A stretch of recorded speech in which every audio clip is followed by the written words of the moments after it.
All right, good afternoon. I briefed the Security Council on the current state of affairs regarding UNIFIL. And obviously, it's a difficult situation. You're aware of the incident that took place over the last couple of days, 5 peacekeepers injured. And obviously, we have protested regarding the incident. We've also reminded the parties that they have an obligation to respect the safety and security of the peacekeepers. Now, as you know, the decision was made that UNIFIL would currently stay in all its position in spite of the calls that were made by the Israeli Defense Forces to vacate the position that are in the vicinity of the Blue Line. I want to emphasize that this decision still remains. It was confirmed this morning by the Secretary General. We had an executive committee meeting on that specific issue. And I want also to emphasize that this was a decision that was very carefully considered based on a number of elements and criteria. Of course, safety and security of the peacekeepers is a paramount priority, but there are a number of other elements, and one of them is the responsibility that we have and UNIFIL has in regard to the mandate that was given to it by the Security Council. It's a Security Council mandated operation, and we all feel duty-bound to fulfill to the best of our ability the mandate given by the Security Council. Obviously, we review the situation on a daily basis. We're in constant touch with the force commander, with the UNIFIL team. Of course, we're extremely grateful to them for their dedication and commitment. And we are also in touch with the parties. The mission is in contact with the IDF. The liaison mechanism continues to work. The force commander has been in regular touch with counterparts in the Israeli Defense Forces. I am in touch as well with the Israeli authorities. I will be meeting the Israeli permanent representative tomorrow, and of course we are also in touch with the Lebanese authorities and the Lebanese armed forces. Now, as I said, obviously our main call to all the parties is to respect their international obligation when it comes to protecting the safety and security of peacekeepers. I would also add that we need to make sure that the movements that need to be carried out by UNIFIL with the purpose of resupplying position, with the purpose of supporting the civilian population, those movements need to be deconflicted, and they need to be also cleared by the parties, including the IDF, and this is also an important message. Now, we just heard from members of the Council unanimous expression of support towards UNIFIL. Of course, it's very heartening. We also heard the troop contributing country, and you've seen the statement that there was issued by them, again supporting UNIFIL. Many other statements of support, and of course this is really important because what I call Team UNIFIL needs to be united. Team UNIFIL is UNIFIL, it's the UN Secretariat, it's the Security Council, it's the troop contributing country. There will be very shortly another meeting with the troop contributing country in order to brief them on the latest situation, the state of affairs. But of course this support and this unity is absolutely critical. One more thing. We heard a number of reports and I believe accusations to the effect that UNIFIL is somewhat responsible for the non-implementation of Resolution 1701. And I want to be very clear. I think you know that, but what is UNIFIL's mandate given by the Security Council? UNIFIL's mandate is a mandate to support the parties in their implementation of Resolution 1701. In other words, it's for the parties to implement Resolution 1701. UNIFIL is not mandated to implement and certainly not to enforce Resolution 1701. UNIFIL is mandated to support the parties. And I would also add that it is important in relation to our current decision to stay in the position, because we all hope that there will be a return to the negotiating table and that there will be finally a real effort towards full implementation of Resolution 1701. I think all the parties are also expecting that UNIFIL will be supporting that process. But then, of course, it will be much more difficult if UNIFIL has vacated its position. So that is another reason why we believe that to the extent possible, it is important for UNIFIL to stay where it is today. Thank you. Thank you so much. Thank you very much, Mr. Lacroix. A couple of quick follow-ups. Have there been any incidents today? Not- And what was the reaction that you got from the Israelis when you raised the issues of the attacks against UNIFIL facilities and the injuries to 5 peacekeepers and more? And thirdly,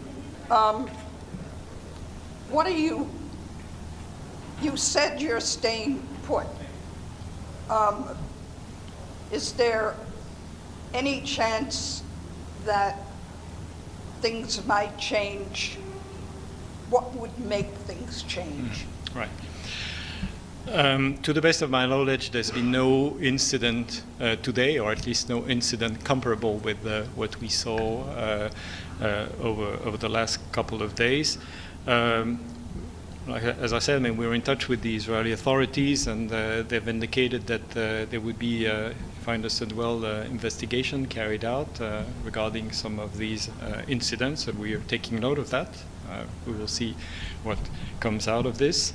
And then when it comes to the future, well, what I can tell you is we are, I'm repeating myself, sorry, but we're reviewing constantly the situation, and we have contingency planning for all scenarios. So of course, we will continue to do that, and if there are evolution which would at some point warrant an evolution in the posture of UNIFIL, then of course we would consider appropriate measures. Thank you. Thanks, Mr. Lacroix. Michelle Nichols from Reuters. I wanted to follow up on what you said about UNIFIL's mandate being to support the parties to implement Resolution 1701. Under that resolution, UNIFIL's there to assist the Lebanese armed forces to keep southern Lebanon clear of any weapons that don't belong to the Lebanese state. So for the people outside this building who aren't down in the weeds, don't follow this as closely, don't know anything about it, how do you explain to them what UNIFIL is there doing? Can they operate without the Lebanese armed forces, for instance, if they found a tunnel near one of their bases, as the Israeli military is saying they've found? What could they have done about that? Without a strong Lebanese army, which has also been a topic of discussion, is UNIFIL just a monitoring mission? I think, first of all, that ultimately it's all about compliance. In other words, if we are to see one day the implementation of the real implementation of Resolution 1701, then it will mean that the parties accept to comply with Resolution 1701. It goes without saying, but I think it's critical to say that. I mean, and obviously, if you ask me, was Resolution 1701 implemented? Of course not. Was there goodwill to implement Resolution 1701 over the last couple of years? Well, I think you know the answer. You would also recall that even though we're currently facing a very, very, very difficult and dangerous situation, but the life of UNIFIL or the current the day-to-day operation of UNIFIL in the past years were not that easy, and you would remember why and what UNIFIL had been facing in terms of various kind of violations from all parties, which, by the way, were reported in the Secretary General's report.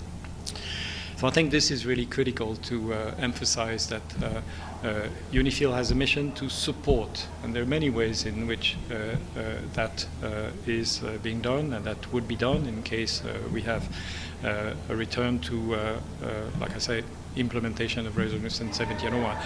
In the meantime, of course, we have to currently focus on both the safety and security of our peacekeepers and UNIFIL's posture, and of course the broader issue, which is that civilian population is suffering and hostilities needs to stop, and there has to be a return to the negotiating table. All right. Would you please come near the microphone? Yes, okay. In Benny Avenue, the New York Sun. In the last 18 years, while UNIFIL was observing, Hezbollah actually became a much stronger army than the Lebanese army. And it hardly does reflect in your UNIFIL reports that fact, including, for instance, that tunnel that she mentioned. Did the UNIFIL report on that tunnel? Because, I mean, this is a very heavy, rocky terrain, which is very hard to dig in. So, I mean, it's almost impossible for it not to see it. First of all, I think since you mentioned the Lebanese armed forces, I want to complement on the question that was asked earlier, which is obviously the strengthening of the Lebanese armed forces, the strengthening of its presence throughout the territory of Lebanon, including very much in southern Lebanon, is an absolutely fundamental element of settlement. This is why also we support efforts to strengthen the LAF, to provide the LAF with the resources and training and everything it needs. Of course, it has to be part of broader efforts towards implementing Resolution 1701. Now, in terms of tunnel and these allegations, we see those elements expressed by IDF. One party will have to see exactly what it is. Not very easy in the context of these, heavy fighting in the region. But I think the bottom line is the following. I mean, I think that we have to stand against every assumption or every suggestion that if Resolution 1701 was not implemented, it's because UNIFIL did not implement, which was never its mandate of role, Resolution 1701. Supporting the parties means a lot of things. It means being with them, it means deconflicting, it means working on making sure that events, and I'm talking about, prior to the events that we're currently seeing, so the deconflicting, making sure that misunderstanding, would be resolved, and many other things. So there is a lot of substance in that supporting role. But if there is no compliance, if there is no willingness from the parties to implement that resolution, then of course it won't be implemented, and we will never have the kind of durable, sustainable peace in Lebanon and between Lebanon and Israel that we all hope for. Sorry, having mentioned Hezbollah, is that one of the parties? Of course, yes. I mean, we are dealing with the Hezbollah on the ground. It is there, of course, absolutely. Our call to respect the safety and security of the peacekeepers extend to all. It extends to the IDF. It certainly extends to Hezbollah as well. Thank you. Thank you all. Thank you.